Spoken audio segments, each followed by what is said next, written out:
Memorizing London physically grew taxi drivers' brains. Lean on GPS instead, and the map in your head starts to fade. And right now, AI is getting dinner on the table, or offering to, in most American kitchens. So everyone keeps asking the same nervous question. Is AI making you a worse cook? Stick around, because the honest answer flips that question on its head. And I promise the flip is worth it. Also, there's a cake mix involved, and a 70-year-old lie about an egg. Hold that thought. Your brain runs on a blunt rule: use it or lose it. Scientists call the modern version cognitive offloading, handing your thinking to a tool. A 2020 study found heavier GPS use predicts measurably worse spatial memory. Not weaker legs, a weaker map in your head. And last year, a study of 666 people found the same pattern with AI. The heaviest users scored lowest on critical thinking. The researcher had a name for it: cognitive laziness. His words, not mine. The youngest users leaned hardest. Now, walk that finding into the kitchen, because cooking is exactly the kind of skill this eats first. 64% of Gen Z say they can't really cook. Only a third call themselves skilled. Millennials? Nearly half.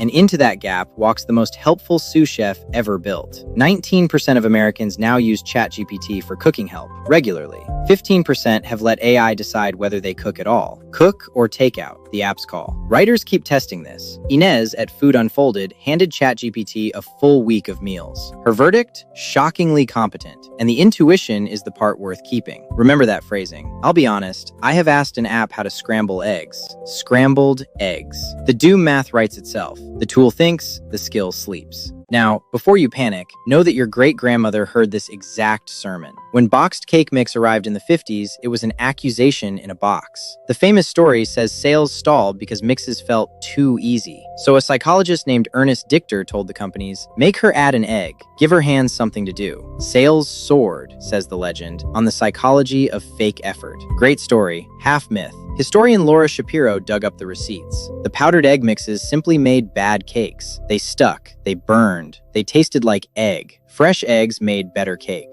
And the thing that actually revived cake mix wasn't the egg at all. It was frosting. The ad stopped selling no work and started selling your signature on top. Same sermon for the microwave, same for the food processor. Every single time cooking survived, the skill just moved up a floor. So, case closed, right? The doomers lose again. AI is just a faster cake mix. Everything I just told you is true, and it's the wrong thing to worry about. Go back through every panic on that list. Watch what each machine actually took. The cake mix took the labor, the measuring, the sifting. It never took the choosing. Grandma still decided, chocolate or lemon, frosting or glaze, whose birthday deserved which cake. The machine got her hands. She kept her taste. Now look at GPS again. Really look. GPS never weakened your legs. It picked the route for you, and the map in your head faded. That is the floor AI just walked onto in your kitchen. Not your knife hand, your palate.